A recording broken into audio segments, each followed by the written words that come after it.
আচ্ছা, আজকে ক্লাসে আমরা ডব্লিউবিএসএসসি গ্রুপ সিডি আছে তার জন্য কিছু কারেন্ট অ্যাফেয়ার্স বা ইকোনমিক্স বা ইন্ডিয়ান কালচার বা যে কোনো জিনিস যেগুলো এক্সট্রা সাবজেক্টের মধ্যে পড়ছে ওগুলো আমরা দেখব।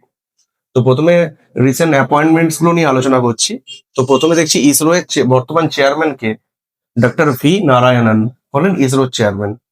তারপরে কন্ট্রোলার অ্যান্ড অডিটর জেনারেল, যাকে ক্যাগ বলা হয়, উনি হচ্ছেন কে সঞ্জয় মূর্তি। তারপর সিআরপিএফ এর director general DG Gyanendra Pratap Singh. এরপর দেখবো এসএসসি এর chairman S Gopal Krishnan. ICC এর চেয়ারম্যান হচ্ছে জয় শাও। তবে এফআইসিসি ফিকি এর প্রেসিডেন্ট হচ্ছে হর্ষা বর্ধন আগরওয়াল। তারপর অ্যাটর্নি জেনারেল অফ ইন্ডিয়া আর Venkat Ramani. Chief election commissioner মানে মুখ্য নির্বাচন কমিশনার জ্ঞানেশ কুমার। সেবি এর চেয়ারম্যান তুহিন কান্ত পান্ডে। আর এফবিআই এর director USA Kash Patel. FBI হচ্ছে ফেডারেল ব্যুরো অফ ইনভেস্টিগেশন, যেটা ইউএস এর, ওটার ডিরেক্টর হচ্ছে Kash Patel. Press club of India যেটা আছে, ওর প্রথম মহিলা সদস্য হচ্ছে সঙ্গীতা বারুয়া পিসারোহি। তারপর দেখবো এশিয়ান ক্রিকেট কাউন্সিলের প্রেসিডেন্ট, উনি শ্রীলঙ্কার লোক, সাম্মি সিলভা ওনার নাম। ইউনিভার্সিটি গ্র্যান্টস কমিশনের চেয়ারম্যান হচ্ছেন বিনীত যোশী। তারপর ইউপিএসসি চেয়ারম্যান দেখবো অজয় কুমার।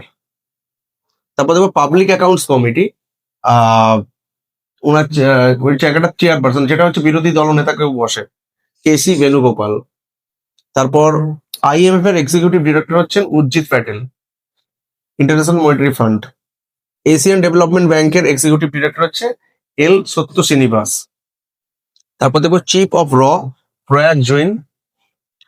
আর আরপিএফ এর ফার্স্ট ওম্যান ডিজি হচ্ছেন সোনালী মিশ্রা, ইনি প্রথমবারের জন্য আরপিএফ এর ডিজি হলেন, কোনো মহিলা হলেন। আর ভাইস প্রেসিডেন্ট অফ ইন্ডিয়া হচ্ছে সিপি রাধা কৃষ্ণন। এরপরে যেটা করতে হবে, তো চিফ জাস্টিস অফ ইন্ডিয়া এখন 53তম চিফ জাস্টিস আছেন জাস্টিস সূর্যকান্ত। এরপর ইন্ডিয়ান অয়েলের চেয়ারম্যান অরবিন্দর সিং সানে। চিফ ইনফরমেশন কমিশনার রাজকুমার গোয়াল। তারপর ওএনজিসি এর চেয়ারম্যান হচ্ছে অরুণ কুমার সিং। এরপর দেখো পাঞ্জাব ন্যাশনাল ব্যাংকের প্রথমবারের মতন ফিমেল ব্র্যান্ড অ্যাম্বাসেডর হচ্ছেন হরমনপ্রীত কর। ইন্ডিয়ান কোস্ট গার্ডের ডিজি হচ্ছেন পারমেশ শিভামানি।